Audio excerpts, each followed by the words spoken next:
Bienvenidos, aquí empieza su programa 24 minutos, un programa que se emite a través del canal 8 Muestra lo Tuyo, Muestra tu Gente. Saludamos muy especialmente a nuestros televidentes del municipio del Retiro y a los que nos observan a través de la Corporación Oriente TV en el Oriente Antioqueño.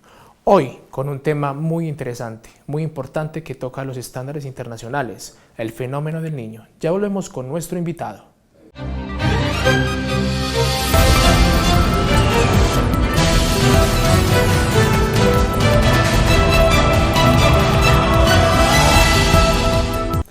Como les contaba al inicio, hoy trataremos un tema interesante, un tema que está abarcando mucha opinión, no solamente en el municipio del Retiro ni en el Oriente Antioqueño, sino en el país.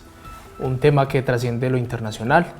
Para esto hemos querido invitar a Andrés Felipe Román Castañeda, técnico tecnólogo forestal, profesional en administración ambiental y de los recursos naturales. Andrés, bienvenido. Muchas gracias, Brian, por invitarme a tu programa y saludos a todos los televidentes. Bueno, entrando en materia, Andrés, queremos saber exactamente qué es el fenómeno del niño. Bueno, el fenómeno del niño, más que estar de moda, tiene toda una historia. Trataré de explicar lo mejor posible esa historia. Para poder que los televidentes y todos nos puedan comprender. Básicamente el fenómeno del niño es un fenómeno natural donde se combinan las condiciones del océano con las condiciones de la atmósfera. Este fenómeno es un fenómeno extremo y se llama las oscilaciones del sur. En su fase cálida se llama fenómeno del niño y en su fase fría se llama fenómeno de la niña. En ese panorama, y para que quede más claro, nosotros estamos ubicados en la parte sur, centro-sur del mundo, ¿cierto?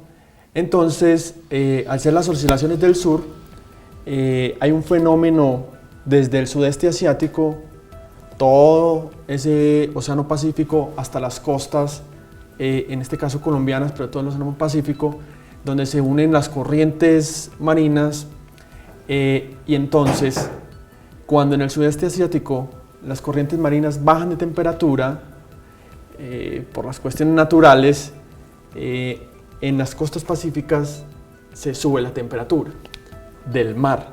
Al subir la temperatura del mar genera afectaciones sobre el clima global. En este caso se ve representado en aumento de temperatura.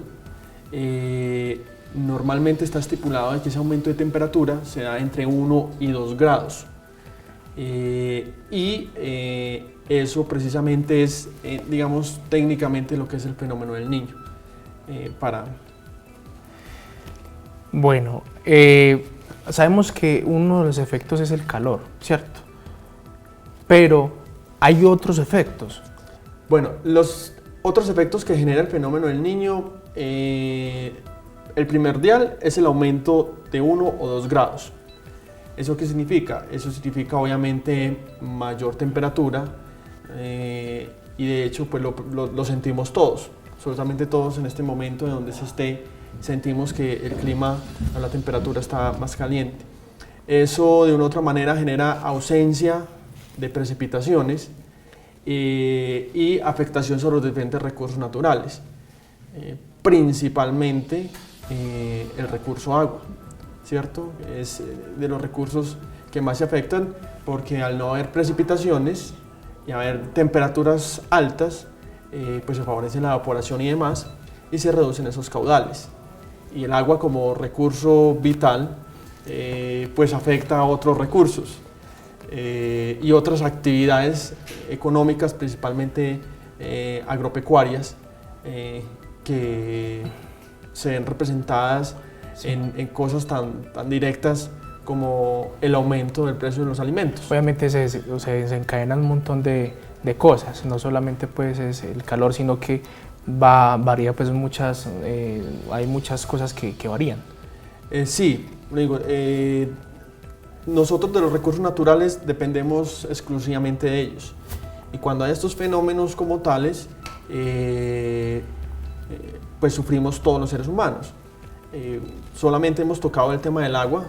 En este momento el país tiene más de 100 municipios en racionamiento, y el tema de los alimentos se escasean precisamente porque uno de los recursos fundamentales para la producción alimenticia es el agua, bien sea para frutas, hortalizas, o bien sea para la producción de todo el tema pecuario, para los pastos. Bueno, Andrés, yo personalmente me hago una pregunta: ¿por qué se llama El Niño? O sea, ¿quién le colocó el nombre a este fenómeno? Bueno, técnicamente se llama oscilación del sur, ¿cierto? En inglés es ENSO, y como decía al principio, se le coloca a la fase cálida, que es la que estamos viendo en este momento, fenómeno del Niño. Precisamente saber quién dijo que se llamaba niño o se llamaba niña, pues no tengo el dato, pero es básicamente eso: la fase cálida como fenómeno del niño y la fase fría como fenómeno de la niña. Son completamente inversos. Haciendo y recordando lo del inicio para que quede más claro, decíamos que si en el sudeste asiático se enfría, aquí nos calentamos, y si aquí nos calentamos, si aquí nos enfriamos, allá se calientan. En ese caso inverso tendríamos el fenómeno de la niña, que ya no se ve representado en altas temperaturas, sino que se ven altas precipitaciones. El último fenómeno de la niña que tuvimos nosotros en Colombia fue en el año 2010 con todos los desastres y demás que se sufrió. Casualmente uno pues ve en las noticias o ve en muchas partes en internet que cuando es allá, o sea, como que es mucho más fuerte, porque igualmente allá hay muchas muertes por el calor. Es decir, nosotros, por ser un país ubicado en el trópico, tenemos unas condiciones muy variadas. El clima es un factor, es un elemento muy interesante y varía según la geografía. Como tiene una geografía tan variada Colombia, si hablamos directamente pues, de este país, no todos los municipios sufren las mismas consecuencias, ¿cierto? Precisamente son las condiciones geográficas que hacen que unos sufran más que otros. ¿Ya? De hecho, dentro de las actividades que se plantean y que ha planteado el gobierno, no va para todos los departamentos, por ejemplo, sino para algunos departamentos. ¿Será el niño un fenómeno permanente? Uno dice, hombre, ¿cuándo será que esta ola de calor se acaba? O si sigue a más tiempo, por más meses. Pues obviamente nosotros, y expliquémoslo a los televidentes un poquito a Andrés sobre ese tema, porque a veces uno se impacienta, o sea, uno camina y uno dice, ¡qué calor! Bueno, insisto, el fenómeno es completamente natural, lo que pasa es que es extremo. De hecho, este fenómeno que estamos viviendo tiene registros de ser el más severo en los últimos 50 años. Los científicos tienen estipulados que tiene unos periodos, cada 2 o 7 años, ¿cierto? Se puede repetir el fenómeno extremo. ¿Qué podría variar? Uno podría inferir que más que sea permanente, se vuelva más recurrente. Es decir, que no se demore cada 7 años, sino que sea cada 6, o cada 5, o cada 4, o cada 2. Eso podría suceder, más que decir que se vuelva permanente. Obviamente eso tendría consecuencias gravísimas para cualquier economía, de cualquier país. Decimos que la sequía, o le echamos la culpa a la sequía al fenómeno del Niño. Obviamente es un fenómeno natural, como usted lo ha dicho, pero ¿hasta qué punto nosotros somos responsables también de que haya una sequía? Muy bien. En el ambiente todo está interrelacionado. Y cuando entendemos ese tema de ambiente, donde todo está interrelacionado, el ser humano juega un papel fundamental. Es lo siguiente: la naturaleza funciona solita por sí sola y se regula por sí sola. Es un sistema. Nosotros como seres humanos entramos a ese sistema, hacemos un uso y aprovechamiento de ese sistema y desafortunadamente a través de la historia no ha sido el mejor uso y aprovechamiento. Todo al estar interrelacionado y al estar dentro de un solo sistema que es el planeta Tierra, nuestros efectos poco o mucho pueden influir en estos fenómenos de sequía. Ahí es donde cabe decir que somos la humanidad pues, del consumo y que debido a esto pues tomamos el riesgo de muchas cosas. Sí, vuelvo, insisto, nosotros somos los que aprovechamos los recursos naturales, dependemos exclusivamente de ellos. El uso irracional o el uso inadecuado que hemos dado a través de la historia, como coloquialmente se escucha últimamente, la naturaleza nos está pasando la cuenta de cobro. Diríamos en parte que sí, ¿cierto? Nosotros podemos hacer muchas acciones para tratar de mejorar las condiciones ambientales y hacer un mejor aprovechamiento de los recursos, que de igual manera, así como los afectamos, cualquier acción que nosotros hagamos, la mejoramos.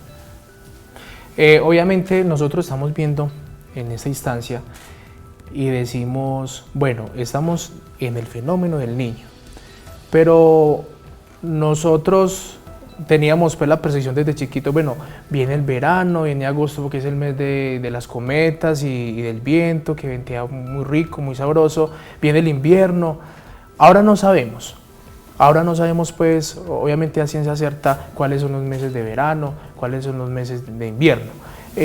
¿Todavía sigue esto vigente o podríamos decir de que ya esto ha cambiado totalmente? Bueno, desde nuestros ancestros venía el tema del manejo del clima, donde estaba claramente diferenciado 3 meses de verano, 3 meses de lluvia, 3 meses de verano y 3 meses de lluvia, ¿cierto? Y estaba dividido por meses y así se regía, por ejemplo, la producción agrícola, ¿cierto? Se esperaba en abril o en septiembre la llegada de la lluvia, iniciábamos... Perdón, ahí es donde sale el famoso calendario Bristol. Exactamente. Yo recuerdo también de pequeño con mucha exactitud esos periodos. Ahorita es muy difícil que podamos basarnos en eso.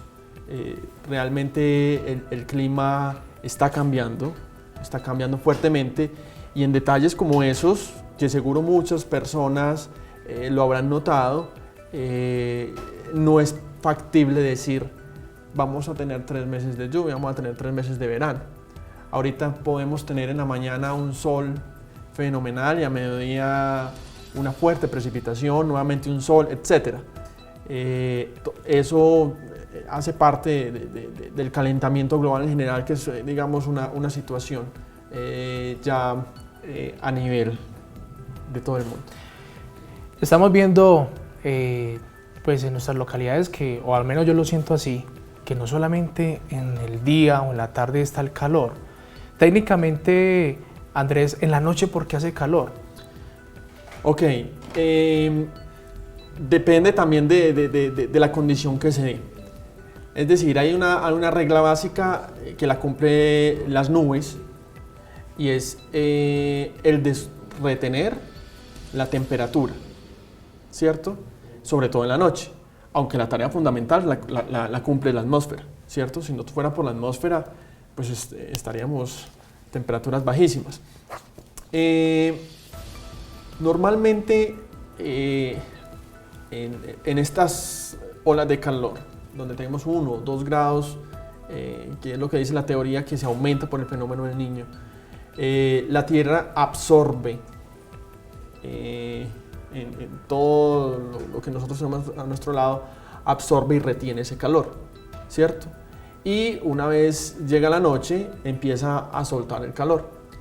Si la noche está nubosa, el calor o la temperatura se va a mantener más porque él la va a retener. Si la noche no está nubosa, se va a sentir más el frío, ¿cierto? Se va a escapar más fácil esa temperatura que se recolectó durante el día. Específicamente, y una de las cosas extremas ahorita, es que en el día tenemos altas temperaturas, pero en los amaneceres tenemos bajas temperaturas, lo que llamamos heladas, ¿cierto? Que sería lo contrario. Eso con los riesgos que tiene las plantas, los animales, las personas, etcétera, el estar expuestos a temperaturas extremas. Bueno, entonces contémosle a los televidentes pues, de que el fenómeno del Niño no es un estándar nacional, sino un estándar internacional, o sea, es algo internacional, no es algo que simplemente pase en Colombia. ¿Cree usted, Andrés, que el gobierno nacional ha preparado o tiene un plan de contingencia con lo que se viene presentando en estos últimos meses? Bueno, yo voy a hacer algo crítico al respecto. Desafortunadamente nosotros en representación de diferentes entidades somos reactivos. Nosotros reaccionamos cuando tenemos el problema, ¿cierto? Somos poco proactivos. Aunque ahorita la tecnología permite predecir cuándo puede llegar un fenómeno extremo, a pesar de que sabemos que va a llegar el fenómeno extremo, las políticas públicas y las acciones son muy reactivas, ¿cierto? Uno de los efectos directos que tiene Colombia en este momento es el tema de los incendios forestales.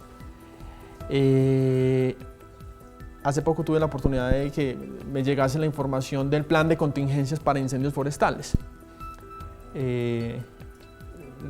Si fuéramos proactivos, tendríamos que tener no solamente un plan escrito, tendríamos que tener todo un andamiaje que nos prepare para responder ante diferentes efectos, llámese incendios forestales, llámese escasez de agua. Ejemplo, cada municipio por normatividad debe entregar planes de contingencia en caso de un desabastecimiento y cuando el gobierno exige en este momento que se dio, muchos acueductos no lo tenían o si lo tenían no lo cumplían. Entonces, más que documentación y leyes, es aplicación y eso definitivamente va en la decencia, en la responsabilidad que no solamente el gobierno sino todos debemos tener, porque pues, el gobierno es el tema estatal, pero hay muchas empresas privadas y demás que también pueden hacer y pueden aportar. O sea que en conclusión somos un país de pronto descuidados en ese sentido. Sí, y me devuelvo algunos años atrás. El año 2010 cuando tuvimos el último fenómeno de la Niña, ni siquiera teníamos una política pública de gestión del riesgo, ¿cierto? Cuando tuvimos 2-3 millones de damnificados, cuando tuvimos todos los desastres, todas las pérdidas económicas, el gobierno sacó la política pública de gestión del riesgo, ¿cierto? Y empezó a llevarla a cada municipio para que se preparara ante un riesgo, sea por invierno o sea por verano. Ahorita estamos todos en riesgo. Y podríamos entrar a encuestar a muchas personas y hacerle la pregunta: ¿cree usted que las políticas públicas de gestión de riesgo y las acciones que se diseñan e implementan son efectivas y eficaces? ¿Usted lo siente, usted lo vive? ¿Cierto? Y eso sería una muy buena tarea para uno analizar si realmente del papel se pasa a la realidad. Andrés, venimos en una crisis. Posiblemente, ¿cree usted que a futuro podemos ver un razonamiento como el que vimos en 1992 con el famoso razonamiento del presidente Gaviria? Bueno, hay cosas irónicas. Colombia es un país que desde el colegio, desde la escuela nos enseñábamos, somos un país con un potencial hídrico muy grande, ¿cierto? Que tenemos muchísima agua, porque nuestros recursos naturales son muy biodiversos y afortunadamente todavía contamos con él. El mayor porcentaje de producción energética en Colombia es a través de hidroeléctricas, ¿cierto? De ahí le siguen las termoeléctricas. El gobierno hasta la fecha dice que tiene la capacidad de seguir sosteniendo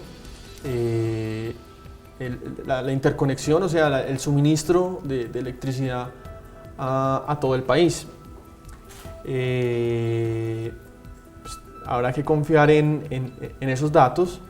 No obstante, pues Colombia ha crecido en la construcción de hidroeléctricas, tanto así que pues tiene la capacidad de venderla a otros países. Venezuela en este momento, por ejemplo, ya tiene escasez o tiene racionamiento eléctrico. Dícese que el fenómeno del Niño está proyectado para que culmine en el mes de marzo. Esas son las predicciones. Estamos, según el ministro de Medio Ambiente, en este momento pasando por la parte más crítica del fenómeno. Algunos se preguntarán entonces por qué, por ejemplo, en el Retiro está lloviendo. Bueno, gracias a Dios está lloviendo. Hasta rogativas y entra la fe cristiana a solicitar que caiga agua y en buena hora, pero este es un fenómeno mismo que es en Colombia. Entonces, pues esperemos que realmente en marzo culmine el fenómeno, que no continúe, porque realmente si eso se llegase a extender, pues seguramente va a acrecentar la crisis, y uno de los efectos probablemente será no solamente continuar con el racionamiento de agua, sino con el racionamiento eléctrico. Esto es un tema muy interesante y lo hemos querido traer a todos ustedes, compañeros del municipio de Retiro, televidentes, y hay mucha tela que cortar, pero vámonos un poquito más allá, Andrés. ¿Qué se viene después del fenómeno del Niño? ¿Por qué nos tenemos que preparar? Bueno, primero los efectos que deja un fenómeno del Niño son complejos. Es decir, el tema directo del suministro de agua para tantos municipios y lo que implica el agua para las personas. No valoramos el agua sino hasta cuando sabemos y de pronto escasea. Nosotros no lo sentimos porque las 24 horas del día tenemos el suministro de agua. No sentimos ese efecto. Nosotros somos ricos, gracias a Dios, en ese sentido. Sí, pero si nosotros vamos aquí cercanos al municipio de La Ceja, al municipio del Carmen, al municipio de Marinilla, muchas zonas ya tienen racionamiento, 2, 3, 4 horas de agua solamente al día, ¿cierto? Entonces, decir que termina el fenómeno del Niño y tiene muchísima lluvia para volver a nivelar los caudales, tampoco es cierto. ¿Cierto? O sea, la lluvia llegará progresivamente y aspirando a que no llegue como un fenómeno extremo, porque vuelvo, insisto, si llega la lluvia como fenómeno extremo, entonces ya es deslizamientos, ya derrumbes, un montón de cosas. Entonces, es demorado volvernos a acoplar. Muchos cultivos no se han podido sembrar por falta de riego, ¿cierto? Entonces tenemos una escasez de alimentación. Incendios, ¿cuántas hectáreas se han consumido en Colombia? Muchísimas hectáreas. ¿Quién recupera un bosque después de estar incinerado? ¿Cuáles son los efectos después de que miles de hectáreas como las que se consumieron aquí en el Retiro van a tener? Son efectos a largo plazo. Bueno, agradecemos la presencia y haber aceptado la invitación a Andrés Felipe Román Castañeda. Recordemos que él es profesional en administración ambiental y de los recursos naturales. Andrés, muchas gracias por haber aceptado esta invitación. A usted gracias, Brian, y al canal Conecta por traer temas interesantes, y en cualquier momento que me inviten podemos seguir hablando de los temas. Gracias, Andrés. Recuerden, televidentes, que la cita es los sábados a las 6 de la tarde.